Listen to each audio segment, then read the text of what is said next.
And it's live. We are back with the live streams on LFC Transfer Room. It's myself, Chris Stonage, and I'm joined by the main man, Charlie Webb. How are you, Chaz? I'm good, mate. How are you? I'm good. I'm very energized for a Saturday night. I'd usually be in the pub, mate. I'd usually be in the pub, but today I'm here with the boys. We've got a new man to the YouTube. We've got Neil, who does some great articles on the LFC Transfer Room website. How are you, Neil? I'm very well, thank you. Very well, thank you. Yeah, and if you haven't already, go and follow Neil on Twitter at Bleeding LFC Red. You'll see all of his stuff there. He's constantly grinding, so you have to go and check that out. But anyway, we've seen in the thumbnail today a couple of bits and bats, Liverpool related and non-Liverpool related. We're going to chinwag through them, but before you do, make sure you subscribe to the LFC Transfer YouTube channel. Close to 1.5k now, and why wouldn't you? Because it's just free content with Charlie's beautiful face in it. Why wouldn't you subscribe? Why wouldn't you? Right. I do hope your missus isn't watching, Charlie, because I would steal her offer. Steal her off you, mate. Steal you offer, sorry. Evening, Eunice. Hope you're all right, mate. Make sure to get your comments in the comment section below. If you are on Twitter, we can't read your comments due to a new update with StreamYard. So make sure to go over to the YouTube and watch there to get your comments in with our interaction. We will be reacting to every single one of them. But anyway, we'll start off with the main man in the title, Dusan Vlahovic.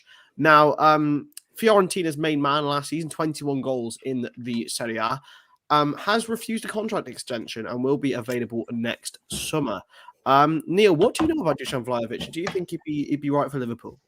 Well, he's a very interesting player. I think he's young. I think he's 21. Serbian international. Had a terrific season last season at Fiorentina, and I think the president had described him as untouchable in the summer, and then it broke this week. But I think they put an open letter on the club website that contract talks have broken down, and I think big clubs around Europe have been alerted. I think the thing for me is he looks great. You go on and then you watch him. Proper number 9. Very technically, very, very gifted, good in the air. Would he fit the Liverpool system, or would Liverpool need to change their system and adapt it to accommodate him? And I don't think he's, with the prices that are being talked about, 70, 80 million euros, it's not someone that you're going to bring in just to sort of bolster the squad. It's going to be someone that comes in to start. So we play a false 9 with Bobby. Jota's been playing there. Would an out-and-out number 9 work? He's done it before, Klopp, with Lewandowski. It's a difficult one, but on paper he looks fantastic. He's got everything going for him, and he's a terrific finisher. Yeah, Chazza, what are your thoughts on Dusan Vlahovic? Yeah, I mean, look, when we were doing streams in the transfer window, I really wanted him. I thought he was going to be that next, if we brought him in, he'd be that player who could really change us over from the false 9 and go more to a traditional sort of number 9 goal scorer, target man type of thing. Because obviously we have a lot of crosses at the end of the day, and we've got 2 like 5'9", 5'10" people in the box trying to get on the end of it. So if we did bring that target man, we could still play the same system. I've watched a bit of Vlahovic, and he's very, very Kane-like. He drops deep. He still sort of plays a very, I'm not going to say he's a false 9, but he does drop deep. He's fast for his size. He's a goal scorer, something that we could really do with at the moment. But obviously, Atletico Madrid were interested in him a lot. Last summer, they did put in around a 60 million euro bid, which was rejected. And then he ended up signing Kuna. I don't know how you say his name. Matthias Cunha. Yeah, I think he came from Hertha Berlin. Yeah, so it's a difficult one. Obviously, a contract as well ends in 2023, so it's a crazy one. And obviously, it's like he's 20, 21, 22. He's only young. Like, it's again, the contract ends, and they're asking for 90 million for him, 77 million pound. Absolutely bananas for someone whose contract will be up in a year. They will snap someone's hand off for 50 million. I guarantee you. If I was Liverpool, it's because the thing is, next summer is going to be massive for strikers. Erling Haaland is his release clause is up, which will be, again, I think it's 75 million euros. So it's obviously Vlahovic is going to demand less wages, and hasn't got Mina Raiola. So overall, it costs less. But Erling Haaland sitting there and he's scoring like 10 goals a game. Like, do you maybe just pay the agent fees and just be like, there you go, or do you take a risk on Vlahovic and maybe hope that he is going to reach that Erling Haaland level? But look, I'd be interested in him massively. His wages are going to be lower than some other people who we could get in. And yeah, he looks like a decent player. I quite like him personally. I'm going to read out some stats to play devil's advocate here. I did this on the Anfield Agenda stream, but his percentiles are stinky. Passes attempted, he's in the 24th. Yes, he's a striker. Pass completion 25th. Touches in the attacking penalty area 33rd. The only one that he's over 60 in is his aerial percentage 1. Now that's a little bit worrying. I compare that to Bobby Firmino. He's in the 90s with the vast majority. Now, this is only numbers. You can't go off that. It's very, very important to watch the player. But Neil, is that a red flag? I think for a club that uses stats, to direct the way they're going to go on transfers, potentially yes. But I think there are a couple of things that are important. One is his age; he's young, so he has the potential to improve. And the second thing is he plays for Fiorentina. Now, Fiorentina aren't at the moment a top club in Serie A like Liverpool are in the Premier League. So I think sometimes you can look at these stats and some look great, some don't look great, but you don't really know until you put them in that position in their new team as to how they're going to perform. Someone like Jared Bowen is an interesting one. You look at his stats; they're not bad, but then you hear that they're similar to what Mane's were at Southampton. So, yes, use the stats to identify players and sort of guide you, but I don't think they're the be all and end all. There's other things you've got to consider as well. You need to do your digging about the character of the player. I think that's very, very, very important. You don't want someone coming in that's a lazy trainer. So you've got to do that type of research as well as your statistical analysis, and then a bit of a gut feel. I think it still has to come into it nowadays, despite the analytical work that gets done. Yeah, I mean, as we're speaking, he's actually just scored for Serbia. Literally, while we're talking about him, they're winning. 1-0. Yeah, he's just scored first goal in like the 70th minute. So I agree with Neil. Obviously, the whole Diogo Jota signing really confirmed that we're very like Moneyball. Don't know if you've seen that movie. It's about obviously the Boston Red Sox and FSG and stuff. They're using statistics to really get the best out of everything. Seems like they're following that, obviously, with the likes of Salah, Mane, Jota. Mainly, it seems like for attacking players as well, it's something that they heavily rely on. So, again, the statistical thing is a bit worrying, but do they look at that as like he's a one-man team who's really the only star performer in that team? It's like it's not just like we can't just look at it and be like, okay, he's bad in this area, he's bad in that area. It's got to be more, why is he bad in this area? Is he bad in this area because he's got like championship players around him, or is he bad in this area because he's getting triple marked by 3 men, because if they mark him out the game, then they don't need to mark anyone else and they won the game. So I don't like relying on stats all the time. I think they're useful in obviously certain areas, but just from what I've seen from him, which I'll admit isn't a lot, but I think it's more than most people. I'm impressed with his play style. I think he can be molded into a very Lewandowski-like player, and I think Klopp is the perfect man to do that. Obviously, he would have at least 3 years under Jurgen Klopp, which he'll be then 24, 25, entering his prime. So I'd take a risk on him. I think I'd love Erling Haaland. I just don't think it's realistic. And I think the next best young striker in the world who's going to be available for a semi-realistic price will be Vlahovic, and yeah, I like him. It's Yeah, interesting, Charlie. You mentioned just again, to play a bit of devil's advocate. We talk about the quality of our fullbacks in crossing positions, and I think we know Trent's quality, we know Robbo's quality. Costa Simicas has been outstanding with his deliveries this season as well. But we say we've got 5'9", 5'10" strikers. Diogo Jota is proving to be exceptional in the air, isn't he? He's he's been brilliant in the air, and I think Bobby's good as well. But as you say, having someone in there that's over 6 foot and can nod one in is never going to harm anybody. I think with that, it's a really interesting one because one of the best headers of the ball I've ever seen at Liverpool is Gini Wijnaldum. Yeah, and he's 5'9". Yeah. Like, it's frightening. If someone had that leap, I know he had like gymnastics background, I think. If Yeah. someone had that leap at 6'4", Yeah. like that would be mad. That would be a cheek. It's like Ronaldo almost. Yeah.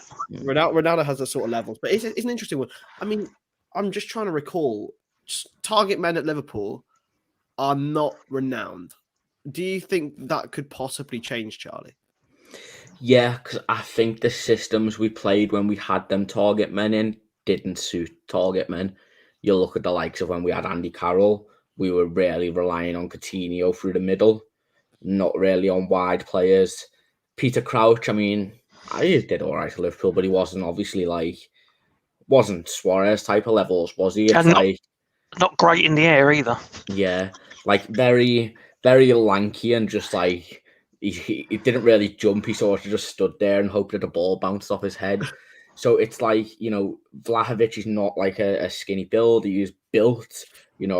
I'm sure if he come to Liverpool, they would be they'd be drilling it into him, jumping sessions, like what they do in basketball, where they're just jumping, trying to get the best leap that they can get. It's. I don't know. It's Ricky Lambert was built. But was he tall? And was he built in a way that you should be built? I think he was built on pork pies, maybe. we love a bit of Ricky. This is an interesting take, Neil. Do you think Firmino has the facility to go back into that attacking midfield role that he was so good at Hoffenheim, to maybe facilitate a big striker at Anfield? Possibly. I mean, we have seen the 4 strikers play, haven't we? I think at Manchester City at the Etihad last season. So it's an option. I mean, if you're looking for, it depends what you look at. So if you're looking to get a target man in there, then you could drop him off. I think Klopp just wants to stick with his 3, though. It's rare that he would play a creative player in that role. He tried it a bit with Coutinho. And we've seen it once or twice with Bobby, but the way we've become quite rigid with the 4-3-3. I'm not sure he would do. But I mention this every single time we bring up the 4-2-3-1 debate. I think it works. You look in 2019, the game where Mourinho got sacked in December. We played that whole month with a 4-2-3-1 as Coutinho in the centre. Well, sorry, not Coutinho, Shaqiri in the middle. We absolutely destroyed everyone we played, and we conceded about 2 goals, and I think we scored like 11 or 13 around that number. We were absolutely on fire. I think if you get a proper, I don't know, I think it's hard, but I think it can work, and I think that's what Klopp prefers, honestly. He's been trying to go towards that. Look, when Brentford, he made a stupid mistake of taking Curtis Jones off and playing like 4 strikers. I think it'd work if it had the right players, and I think Firmino has the capacity to play in that because he does drop deep. But I then think you really need to focus on what players you're going to be playing in that too. Fabinho is 100%, and then you're most likely going to play Thiago if he's fit. Yeah. But then do you leave out Henderson? Exactly. It's a hard. We've got so many midfielders. That's the issue. So it's like I'd play it if we got like a target man up front because I think we play good at it. But it's a fine line between us completely losing the midfield battle, and because realistically we're only then going to have like maybe 2 defenders back, like at certain times. So it's a tough one, but I like 4-2-3-1. It was an interesting point you made about Brentford. And at the time, I was surprised that he took Curtis Jones off and went with the 4 strikers. But he actually thinks, I think I listened to one of his press conferences. He actually thinks he made the right decision because the midfield was largely being missed out, and he said the chances that were created when Bobby did come on, we should have buried them and put it away. So his take, my view was the same as yours, but his take was different, and he thought that the subs actually, I think he used the words, absolutely worked. I think he's defending his players there. Maybe. Well, and himself as well. Yeah. It's Jurgen Klopp. Like he does some weird things, and sometimes they work. Like who knows? But in terms of like finding talent, you did mention earlier, Neil, that unearthing talent is one of Liverpool's strengths. But I found a tweet, a photo earlier, and I tweeted it on the transfer account. The top 10 footballers of 2020 as predicted in 2012. Yeah. Now, Thiago's on there. I mean, I'm saying that's probably right in 2020, maybe not 2021, maybe in 2020. But so's Alex Oxlade-Chamberlain. No, I love that man. I love him. But I think the post shows how difficult it is to predict anything when it comes to footballers' trajectories. Yeah. Was Mario Balotelli on the list? Is that the one? And Saka. Yeah. Yeah. Yes, it's as you say. I mean, Ox is for me. Ox is a difficult one because he's got tremendous ability, but you just don't see where he's going to get a run of games from. They tried him in the false 9 in pre-season. Then he started the first game, the Premier League game against Norwich, and then I think they had him and his partner had the baby, and he missed the next game, and he's not had a look in since, other than the Carabao Cup game at Norwich, when first half he was shocking. But again, my defence for all the players that play so rarely is they're put in and they're expected to deliver when they've had no match practice for weeks before. So, I'm not sure in 2010 he would have been on my list to be top 10 players, because there's players on there like Neymar and Jack Wilshere's there, and he didn't have a club last year, so he's training at Arsenal again, I believe. Oh, is he? I thought he was at Bournemouth. He's at Arsenal. I think he's doing his coaching badges from what I read. Fair enough. It's a shame, really. He was really lovely to watch back in the day. Yeah, he's a terrific player. But what do you do with Ox? What is Ox's role now? I have always said this: if we even get close to 20 million, we should sell him. It's not even a debate in my mind. You get half of his price back, and you let him go and play football. Because at the end of the day, he's like 5th choice midfielder, probably even lower when everybody's fit. He's absolutely dreadful on the wings. Like, I just don't get. I like him as a guy. Maybe hire him as like the LFCTR presenter or something. That'd be an amazing role in Liverpool for him. But at the moment, he should go to someone like Brighton or West Ham. Newcastle. West Ham, Southampton. He could go there and be one of their best midfielders. We saw it with the likes of Joe Willock, Jesse Lingard. These teams are obviously it's a wage issue as well, because Ox is on like 150 grand a week. So it's never going to happen. But he should be doing that. If he cared about his football, he'd go and do that. But he probably doesn't really care that much, if we're being honest. I mean, would you care if you were with who he's with? I mean, I wouldn't. I think she's unbelievable, and she's in Little Mix, and who doesn't love a bit of Little Mix? Indeed. Yeah, I think he should follow the line route 100%. Yeah, I agree with that. I think the only difficulty is he is a homegrown player, and we've obviously got that non-homegrown quota that we're allowed. So it worries me a bit in the midfield, because I can see Henderson's getting older, but obviously he's signed his new deal. Milner is another, homegrown like Henderson, and there's Ox as well. So if they are filtered out, if Ox is filtered out and maybe Milner's filtered out, they've got to be replaced by Jude Bellingham, exactly. You got there before I did, but he might go to Newcastle, and this is a good way to segue the Newcastle takeover in here. We saw in the thumbnail Mbappe holding that Newcastle shirt. Maybe it will happen. Who knows? What, Chazza, does the Newcastle takeover mean for the Premier League, in particular Liverpool? At the moment, not much. Purely on the fact that they'll probably sack Steve Bruce within. They might give him one game, and if he loses that, he's probably gone. They might be nice to him. I got Spurs, I think. Yeah, so they're not winning that. If we're being honest, their squad is good enough to stay up. They're going to stay up. I think they're going to get a bit part manager who is, decent, but not. I can't see them getting Conte. I don't see it at all. I think Gerrard would be a massive, massive statement for them if they did that. But I don't see him leaving halfway through the season because he will Rangers fans at kickoff. And I think he's built a good relationship with the fans there. So I don't know who to get, but there's probably a manager I'm just forgetting about.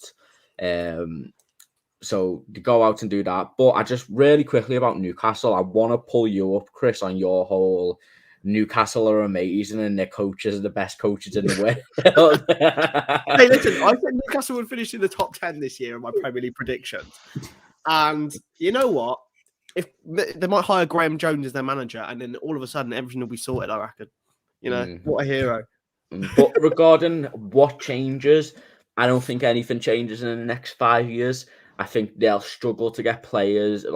I don't think they're going to go for big players. City did it. They bought in Robinho, absolutely flopped. They bought in a few other decent name players who really didn't do that good.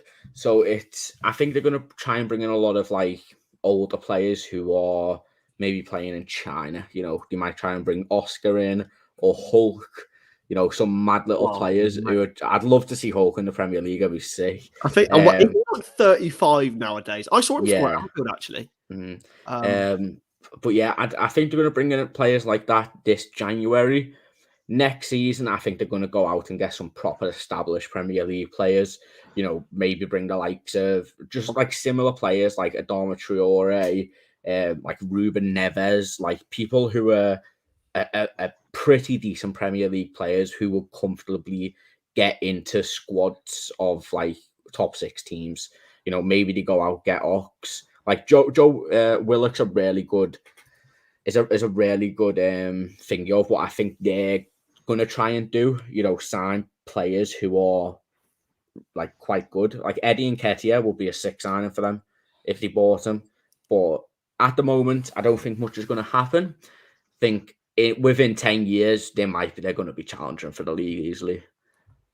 Saw it with City. They had Mark Hughes as their manager to start off with, just to stabilise the ship. Got them top 6, I think, and then brought in Mancini. Do you think, Neil, that Newcastle will take a similar route to City, and what can they learn from them?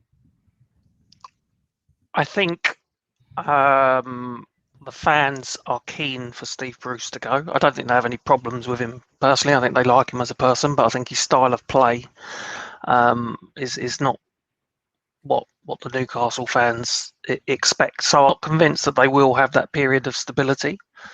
And the fact that I think they're second from bottom at the moment, probably means that freshening it up is probably not a bad thing at this stage of the season if it gives them that impetus to get up the table before they can start to spend some money in January. City went about it in a sensible way. They did, as you say, they did have Hughes and they did give him an opportunity. And then you saw them gradually, it started with Robinho and then they were able to add more and more. I think what Charlie mentioned is very sensible. You target the best of the rest to get you to a certain position, and then you try and top that up with world-class talent when they've seen that you can move up the table. Because at the moment, if Newcastle bid 300 million for Mbappe in January, he's not going to want to go there. So I think probably a change of manager. I actually think Rafa Benitez would be a good manager for them again, because I think he can get the best out of the players that they've got, and he can also work with bigger players when they begin to sign them. So, yeah, a period of stability seems sensible, but I'm not sure it's going to be enough because of the precarious position that they're currently in. I've just got a list here on Transfermarkt of available managers who aren't like contracted to a club. Ernesto Valverde is one. Zidane would be an amazing one, but I don't think he'd go. Zidane will not Yeah. go. I think he wants PSG. Frank Lampard is available. Lucien Favre, formerly of Dortmund. Frank de Boer, of course. I think they could get Favre. I think that'd be an amazing appointment for them if they got him. But they haven't got time, have they? Because at the moment, they can't reinforce that squad until January. So they've got to have someone there that can work with the current group and improve them to get them moving in the right direction. And if is a top manager gonna, a Favre or a Zidane, are they gonna want that? I'm not convinced. I think they've got a good enough squad to stay in the Premier League easily. Maxim, Willock. As much as we laugh about him, John Joe Shelby is a Premier League player. Callum Wilson. Callum Wilson, Alan say Maxim, Jamal Lascelles, Shaw. Who else? They've got like they've got a decent pick of players who are on championship level. They just need a manager who can, build it. We saw it with Klopp when he first come in. Obviously, not his players. He did enough, to attempt to like revive the season. So it's like that's what they've got to do. They just don't like. There's 3 worse teams than them in the Premier League. Like they just have to not get relegated. It's as simple as that. And then next year they can go and spend 200 million on a bunch of random players, like who will, put them into that top 10 debate. It's going to be slow because once they get into that top 10, it's going to be battling with the likes of Everton, Wolves, maybe, Arsenal, Spurs, who all have money. It's like money doesn't always guarantee your success. Look at Everton, prime example. Spent hundreds of millions, but they haven't brought the right players. If they get someone like a Michael Edwards, somebody like that who can really work with the manager, see they have a game plan and they get on with it. Maybe that 10-year schedule might be pushed up to 5, but it's hard to do that. You need to get the right people in the right jobs who connect with each other, which again isn't always about money. Like who knew about Michael Edwards before Liverpool signed him? No one. He was just a scout at random clubs, and then they brought him up. It's not all about money, as like Everton fans will tell you. Absolutely. And it's going to be very interesting. The Premier League is going to be. I mean, when does this bubble burst, Neil? Because surely it's just waiting to happen that financially the sport will be washed. Yeah, it has to be a concern, doesn't it? Because the amount of money that's being thrown at the game through TV and through these rich owners coming in, it has to be a concern. And not necessarily, the concern for me is probably not the big clubs. It's what sits below those and the impact that it has on those. So you hear about frightening sums of money, and you think, is this sustainable going forward?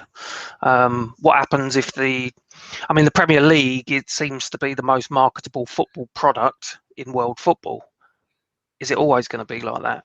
And if there is a lull and you lose, your top managers, your Jurgen Klopps, your Pep Guardiolas, and you lose your big stars, look at what's happened in Spain. Is that going to be the point that, because there will be a lull at some point. All right, this season looks like we've got a tremendous season ahead, but it only takes 2 or 3 things to go wrong at the big clubs, and are people going to be as interested as they are? Who would have predicted what's happened in Spain? Who would have thought Lionel Messi would move away from Barcelona? So yes, it is a worry. Yeah, it just seems like, and I think I can't remember who said it, but it just seems like football is a bubble waiting to burst, and yeah, it's who knows what's going to happen? I mean, these guys are worth £320 billion. Yeah. Like, they could do serious damage to if they wanted to the sport and definitely to the Premier League. Yeah. I mean, I think the thing that worries me is that there seems to be a lack of regulation, or we're meant to have financial fair play, and that seems to be by the by now. So you want stricter rules to be put in place so that there isn't such a huge imbalance between the top and the bottom, and I just don't think it's there at the moment, and it's dangerous. Yeah, exactly. But Charlie, the main question is, will we see Mbappe ever go to Newcastle? Not a chance. Maybe when he's 32, but he's going to Real Madrid, and then he's coming to Liverpool for his prime years. And then, maybe when he's scored 400 goals with Liverpool and he's won 8 Ballon d'Ors, then he might, give Newcastle a season to, give him a statue outside next to Alan Shearer. Here's a very big question. Neil, would you take a Saudi or anywhere sort of a sports wash takeover at Liverpool? I'd like to say no. I kind of like the fact that at the moment we're living within our means and we're still able to compete at the top level. And I like the fact that we've got a sustainable business model.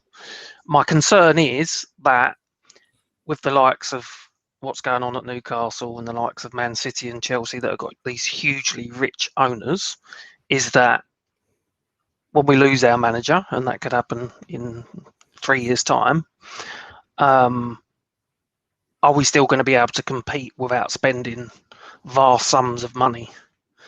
Even next summer, are we going to be able to compete without vast sums of money? Erling Haaland, Jude Bellingham, are we going to be Vlahovic? Are we going to be in the market for them? So I will say no, but should our fortunes go downhill, should I say, over the next few years, then possibly my opinion would change. But at the moment, no. Yeah. Charlie, I'll pose the same question to you. Yeah, you know what? I'm very similar to Neil. I like the fact that we run off our own money. I think it's sensible. I think, as a fan, it's nice to see. And obviously, like Hammer said, just put, care about the club. No one cares about football clubs, especially not people from America. You won't find an owner, maybe a few, Leicester owner, for instance, just because he's so closely connected. Big clubs, you're not going to find an owner that cares about the club. For the likes of FSG and the Glazers, it's about making money. For the rich people like Roman Abramovich or the Saudi owners, it's just a bit of fun to them. It's like a new car. They're like, oh yeah, maybe years ago it might be like, oh, I've got a Ferrari, but now it's like, oh, I've got a football club. Like it's like an accessory to them. And that's what it will always be. FSG, it's a business. Man City's own, yeah, it's a thing. And yes, it's a good thing. The Man City owners have put a lot of money into the community, which is great.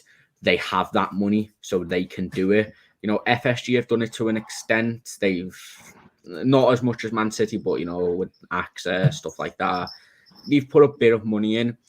I think the big clubs, especially like Liverpool, I mean, we've already been bid on, correct me if I'm wrong, by Saudi Arabians, I think, or so somewhere around that area. I think they bid 3 billion, but FSG wants 6 billion or something like that, something crazy. Like it will get to the point in a few years where FSG, get an offer that's irresistible and that they have to take it. I think it's going that way. Will it bother me? Probably not, because I think at that point I'll just be sick of, City signing, Harry Kane and Jack Grealish every season, and we're signing Konate. Look, I love improving players. I think it's amazing. I love the fact that we bought Salah and he's now become the best player in the world. But I also like seeing us sign Virgil van Dijk and Alisson Becker, and I like seeing us, be interested in the likes of Mbappe, and it's nice to see big players come to your club. So I wouldn't mind if it happened, but I'm not that fussed if FSG stay. Which is, you know, something you can be killed for on Liverpool's personality, say that, so got to be careful. I think everyone bases, or a lot of opinions are based on the amount of funds that are spent on transfer dealings. I think, you know, the thing that can't be ignored is that we do have a sizable wage bill, and we've extended the contracts of some big players at big money, and that money has got to be paid for as well, and that might limit what we can spend on transfers. Because everyone refers to transfers, I love going to someone and saying our net spend is nothing, and we're competing with you to win the title when you've spent £1 billion, Pep Guardiola. So, yeah, I think it's a more, as you say, building stars. Mane, Salah, there's a lot of satisfaction in that, but you do need at some point to be able to go out and buy those established stars as well to sort of get you to the finish line of your goals and winning trophies. I've got a thread here on Twitter from Tony Evans. I don't know if you guys saw this a couple of days ago. I think he's from The Independent, Liverpool fan. And he's talking a lot about the owners. And he said, no one worried about owners. They were all invariably Tories, but we barely knew about them. They wanted what we wanted, but they were parallel ambitions. They wanted to win for money and prestige, but we wanted the glory and expression of our local identity. I think this is perfectly describing how I think I would feel as a fan. People now, I don't know whether it is the same now, whether they just want to win for fun. I mean, do the Saudi Arabian guys need the money? No. Will they want to win the money? Will they want to win trophies and sports wash? Yes. And this is how he ended the thread. Always had time for Newcastle fans. You can love your team and dislike those in the boardroom. You can't help who owns a club that you were born to support, but you don't have to buy into the people who bought the team. Would you agree with that, Charlie? Yeah, that's at the end of the day. People will say football is about fans, but look how much money the club's made during, like Sky, you know, with lockdown. Like, do they need fans at stadiums? Absolutely not, because they can just put it on TV. No one cares about the fans at this point. You know, maybe the players and the managers. Very rarely do the owners care about the fans. It's like I said, you know, some are in it for money, some are in it because owning a football club is fashionable. You can't choose your owner. Like, what are we going to do? You know, the Super League was really the pinnacle of if fans were going to make a move for you know, Liverpool. To be fair, Liverpool fans have been the ones who've really sort of pushed to have board representation, and it looks like we're going to get it, like an actual board seat, which is really good. But for likes of Spurs, not happening. Likes of Chelsea said they will give somebody a seat on the board to listen to discussions, but they're not giving them a vote. So means absolutely nothing in the grand, like the big things. So I think Liverpool and FSG have done it really well. But if there was going to be that time where fans pushed for fan ownership, it would have been after the Super League. That didn't happen. So we're never, ever, the fans are never going to own the club, unfortunately. You know, it's something that we probably all want, but it's not going to happen. So we have to rely on these billionaires to make us successful. And obviously people don't like FSG.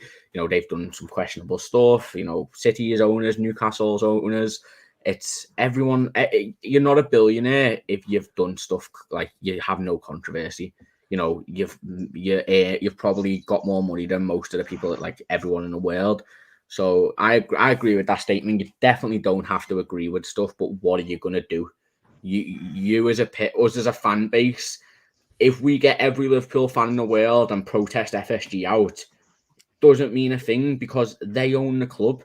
They will decide when they sell it. They'll decide what to do with the club. Us as fans have no say at all. It's unfortunate, but it's the truth at the end of the day. Yeah. I mean, a lot of people were pushing for 50+1, but then again, the whole financial and legal situation with that, especially after the Super League, was impossible. You can't scratch everything from having all these things signed, and just because people ask for it, and by being honest, we are unpowerful masses, it won't change. But as Blackhammer said, the 50+1 rule, but it won't happen in the Premier League because it's gone down that lane 30 years ago. Yeah, I mean, when was that put in as in the Bundesliga? Probably decades ago, like when they weren't making hundreds of millions from the league. 1999. So yeah, 22 years ago, like guarantee you put that compared to the Premier League, like the Bundesliga won't make as much as the Premier League. Simple as, like they did that at a perfect time when football was really starting to explode during them like 2010. If that was to be pushed through now, it would never happen. Simple as, because the FA are making hundreds of millions. You think they're going to be like, oh yeah, we'll give you 50, 51. Of course they're not. Like, why? Rich people, they're not going to give money away for free. Simple as. And, we don't have a say in that, unfortunately. It's a harsh reality, but we have to move on. Going on to the final topic of the day, Mo Salah, mate. Got a little shirt of him there. The orange kit from 17-18. Scored a lot of goals in that kit, if I remember right. Yeah, the tangerine. He did. That was his first season, I think, wasn't it? Yeah, man. New contract. Now we've seen some progress, I believe. I've seen little bits and bats are all around on Twitter saying that he is talking. There was a tweet, wasn't there, that Liverpool put out saying about something about this is Mo Salah's signature. And I'm just like, is this sort of trying to bait him, or is it a hint for news? Neil, what's your take on Mo Salah's contract situation? I think it will get done because I think the repercussions of it not getting done are too serious. I think the problem for the club is that they've obviously got their wage structure. They don't want to break it, but he, out of anybody, is the one player that deserves for it to be broken. So it was a strange tweet that the club put out. I think it was after the City game last Sunday, which was it was strange. So I think it will happen, and I think they'll want to get it done soon, because I don't think because he'll be down. What will he be in January? 18 months left. Yeah. I don't think they're going to want to risk doing that. And he's at the moment he's a brilliant player, and we can't even consider losing him. So needs to be done quickly, and then we've secured a lot of our most valuable players for a long period going forward. I'm hoping that the manager will follow, but I'm not sure whether it will, because I know he's quite fixed on having his sabbatical. But let's see. Mo Salah Ballon d'Or, Charlie Webb, yes or no? No. I love Salah, boy. I don't think he's got a chance to Ballon d'Or. I think something that he has going from his recency. Obviously, the Ballon d'Or is voted on now. It's it's not, even though it is about the full season / year. People obviously have recently biased, like, when they're voting for player of the year, for instance, they usually go off who's been the best in the last few months. I think he might get top 5, but I think if journalists actually look at it seriously, they'll look like, oh, Lewandowski has been unbelievable this whole season. Benzema has been on fire. Messi with Barcelona last season was very good.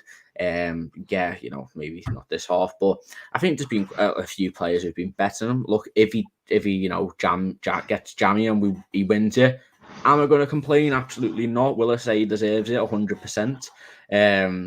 But I would. I'm not going to be bothered if he doesn't win it. We were rubbish last year. At the end of the day, I don't think any of our players deserve to win it. I still think Alisson's been robbed out of the Yashin Trophy. He definitely should have been in the top 10. But just really quickly on the whole contract situation, something that was floating around when the links with Messi with everybody were happening. People were saying Liverpool wouldn't sign Messi because of the wage structure. And I saw a really good tweet. I forgot who it was from. But they basically said the wage structure is there for new players to come in to see how much they earn. It's if, for instance, Lionel Messi coming to Liverpool, do you think the top earners at the club would have been bothered if he's earning double? Of course he's not, because he deserves it and they would know what he brings to the squad. Exactly the same as Salah. I guarantee you nobody in that dressing room will care if Salah gets an extra 100k more a week than them, because of what he has single-handedly done for the football club. Like, no, I promise you no one will be bothered, because all players don't really seem like that. I do think on paper, though, when he does it, he'll be on like 300 grand a week, and then his bonuses will be absolutely crazy. Like, oh, here's 100k at every goal you score, or something stupid like that. So I think they'll sort it out like that. But again, I don't think the players will have an issue. I think it's very similar to what was happening with Messi. You know, if Messi come in, would players really be bothered about him getting more of a wage? No, because he's Messi. Yeah, I think the danger with the putting someone on the top wages at the club is if you've got other players at the club that have got clauses in their contract that they will match the top wages at the club. So the cynical side of me thinks that the likes of Virgil and everyone has already had their contracts extended, and Salah's kind of been left till the end so that they can then renew their contracts, not have a clause to say you're going to be the top player at the club, and then they can go and give that to Salah. I wouldn't have thought we've got anybody else in the club that would have that clause in their contract. So, and as you say, I don't think the players are going to be too bothered because he's delivering. I don't know whether it's just favoritism or stuff towards, like, from what I can tell of Jurgen Klopp, he buys players on their character as well as their footballing ability. And I think being greedy would be the one thing he would avoid. I think there was a quote from him, might have been 3 or 4 years ago, where he said he went to see a player and he said, what do you like to do? And he said, buy cars. And he refused to sign him. Yeah. It's not been confirmed who that is, but yeah, it's I personally think you give him what he wants, Mo Salah, or what he deserves, and that is a healthy wage, and making sure that he stays for the next 5 years, because I think he's built like an absolute machine. He's the best he's ever been. I think he will go on to get better. Like, this guy is just frightening. But yeah, anything else that we want to cover today, Chaz? I just thought it was funny that you said a healthy wage, because a healthy wage for us would be like 25 grand a year, and there's man's like earning 300 grand a week, and that's a healthy wage. I mean, you know, he can afford to do his weekly shop at Waitrose there. Yeah, maybe you can, you can get two special melons from like Colombia or somewhere, wherever Waitrose get their melons. 2 special melons from Colombia, I'm sure. I don't know what. I didn't know what to say. I've never been to Waitrose in my entire life. That's a lie. I think I've been to a Waitrose when I went to a game, and it was the only shop in a train station, and I went and got like a drink. I went and got a Coke, and it was about £5 for a bottle of Coke. Mate, Lidl's just down the road. Just did my weekly shop for £14. Incredible. But anyway, thank you very much to Neil for joining us on this. I've enjoyed it. Thank you. Great fun. And once again, mate, just plug your socials and everywhere where people can find your work. Will do. No, I've enjoyed it. It's been good to chat. One brief update from me on the internationals. So Jota missed the Portugal game with Qatar tonight. Apparently there's a muscle issue, and also Curtis Jones has a tight groin as well. So we're waiting to see whether they'll feature on Monday and Tuesday. So yeah, injuries. Not again.